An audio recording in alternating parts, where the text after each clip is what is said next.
The 17 News at Sunrise podcast is brought to you by Clinica Sierra Vista.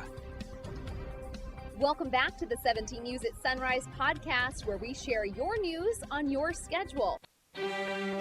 Working in the spirit of the Golden Empire, this is 17 News at Sunrise. Good morning. Thanks for waking up with us. It's 5 a.m. I'm Maddie Jansen alongside Alex Fisher. As expected, the Omicron COVID variant has reached the United States. The first case confirmed yesterday in San Francisco, with the patient now quarantined after returning from South Africa last week. With the added pressure of another variant to battle, President Biden today outlines his team's next steps in the winter fight against COVID-19. NBC's Alice Barr reports from Washington. Good morning, Alex and Maddie. President Biden has said his winter strategy does not include plans for another widespread lockdown, insisting vaccinations and basic steps like masks and testing are the key. With the first U.S. case of the Omicron variant now recorded in a San Francisco patient who recently traveled to South Africa, President Biden is preparing to lay out a detailed battle plan today to fight off a winter COVID surge. We'll fight this variant with science and speed, not chaos and confusion. Senior administration officials say the strategy focuses on more widespread vaccinations, including boosters for all adults, even as scientists are furiously studying how effective current vaccines will be against Omicron. When you get a high enough level of an immune response, you get spillover protection even against a variant that the vaccine wasn't specifically directed at. The president also stressing vaccines for kids to keep schools open and more workplace protections to keep the economy going.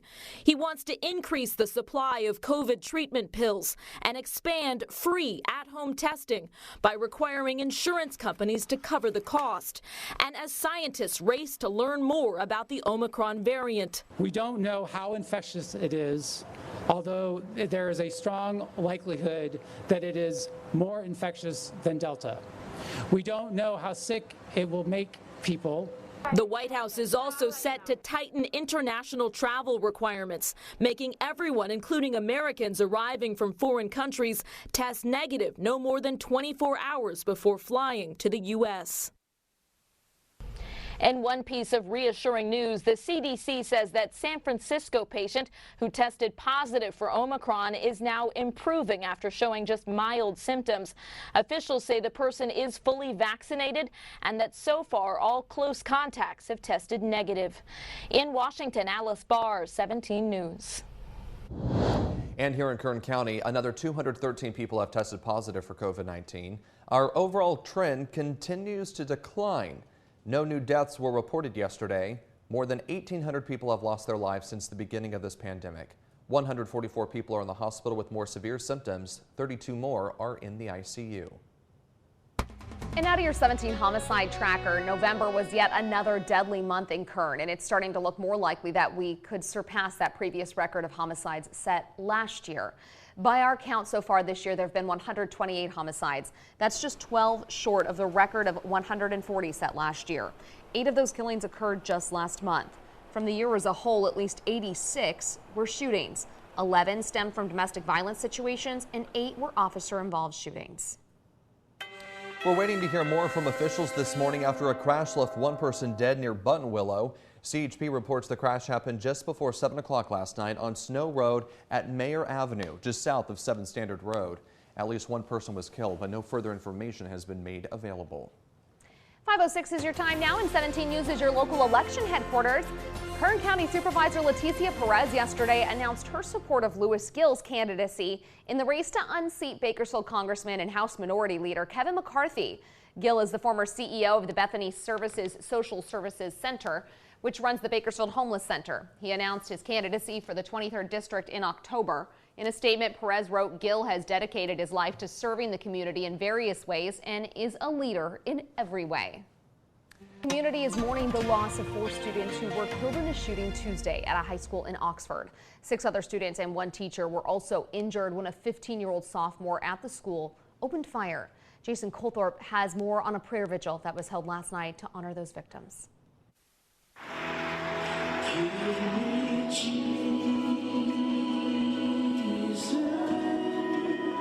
Woodside Bible Church in Lake Orion prepared for as many people from the community that wanted to come. It's okay for you to have these feelings of anger and frustration. To come and pray. How long must we lament shootings at schools? To come and mourn. We weren't made for death, and we certainly weren't made for senseless acts like yesterday. And come and heal. But this was amazing. It was so healing.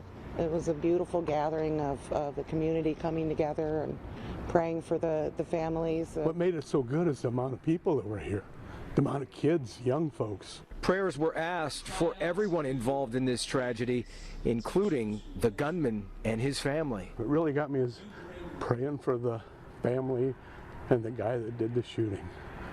God, I hope, I hope he has salvation. I hope that the children that were killed have salvation.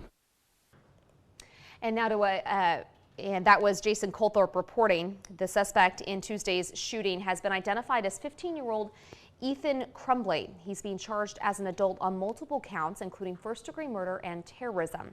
Investigators believe that the handgun was used in the shooting was purchased by his dad just last week. Prosecutors are now considering charges against both parents. Now to a stunning new revelation about former President Trump. NBC News confirms he tested positive for coronavirus 3 days before his first debate with Joe Biden last fall, though another test that same day was negative. In his upcoming book, according to The Guardian, President Trump's former chief of staff Mark Meadows writes that although he knew each candidate was required to test negative for the virus within 72 hours of the start time, quote, nothing was going to stop Trump from going out there, end quote. Meadows adds that Mr. Trump received a negative result from a separate test hours later, and last night, 3 sources familiar with the matter confirmed after those results, Mr. Trump continued to a rally, met with Gold Star families, and hosted a COVID briefing. Weeks later, repeatedly pressed by Today anchor Savannah Guthrie, Mr. Trump denied testing positive before the debate. Did you test the day of the debate? I don't know. I don't even remember. I think it was Thursday evening, maybe even late Thursday evening. I tested positive. That's when I first found out about it. President Biden last night dismissed a question about whether his rival put him at risk. New developments this morning on that tragic shooting on the set of Alec Baldwin's new film. A tearful Baldwin says he never pulled the trigger in the shooting of cinematographer Helena Hutchins and says the gun just went off. It wasn't in the script for the trigger to be pulled. Well, the trigger wasn't pulled. I didn't pull the trigger. So you never pulled the trigger? No. I would never point a gun at anyone and pull a trigger at them, never. What did you think happened? How did a real bullet get on that set? I have no idea. In his first lengthy interview since the shooting, Baldwin wept as he told ABC's George Stephanopoulos that the gun fired on its own after he picked it up. The interview comes as investigators now believe a homemade bullet supplied by a New Mexico armorer may have made its way on set and into Baldwin's pistol. A new warrant authorized the search of an Albuquerque prop house, which was hired to supply Rust with guns, as well as dummy rounds and blanks. Welcome back. Our 17 Days of Christmas toy drive kicked off yesterday with a big surprise. And here's a look at what's already been donated here at our studios.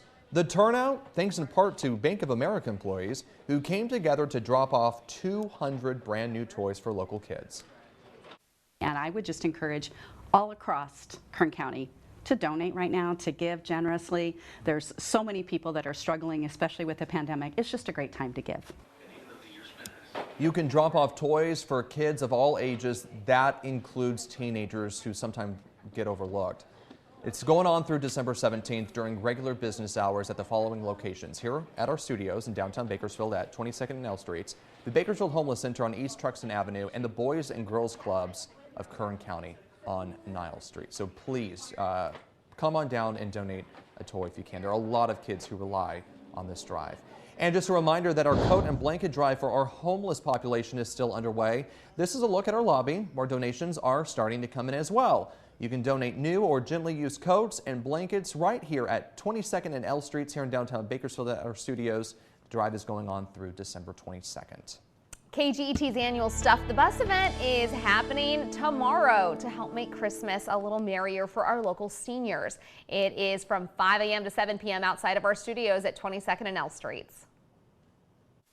We reach out to over 1,000 senior members in our community who are low income, they're homebound, typically don't have a lot of family, and they don't have a lot of joy at Christmas. They have needs. These are luxury items for a lot of these people. We're asking you to donate household items like laundry detergent, 2-ply toilet paper, tissues, books with large print, and even gift cards. I know it sounds like a lot. We've got all these drives going on. Please remember there are a lot of people in our community that rely on this. And so if you can, when you're out and about, if you can just pick up one item, one or two items, if all of us could do that, it really makes a huge impact. So just something to think about the next time you're at the store. Again, we've got the code drive, we've got the toy drive, and then the Stuff the Bus campaign is happening tomorrow. Yeah, maybe there's a little something you can go without in order to make this happen. Absolutely. Well, if you haven't been to Holiday Lights at Column yet, don't worry. You can see all the festivities tomorrow morning. We're really excited about this. Can't wait. The Sunrise team will be live from Holiday Lights tomorrow morning, showcasing some of our community's most talented musicians, entertainers, and of course the incredible light displays out at Calm. We have so much in store, including a few live performances. Like always, we're starting out bright and early at 5 a.m. tomorrow morning, 17 News at Sunrise. It's our Christmas Spectacular show. You don't want to miss it. Yeah, we have to note here that if you start at 5 a.m., you're going to be in for a treat because we've got a lot of great local performances. Yes. And so you don't want to miss out on any of them. Locals who've made it really big. Yeah. Some that aren't even here anymore, but they still like to have that Bakersfield connection. Love it. All right, and we'll be right back after this. Working in the spirit of the Golden Empire, this is 17 News at Sunrise. The 17 News at Sunrise podcast is a production of KGET and Nexstar Media Group. For more on all of the headlines in today's show, head to kget.com.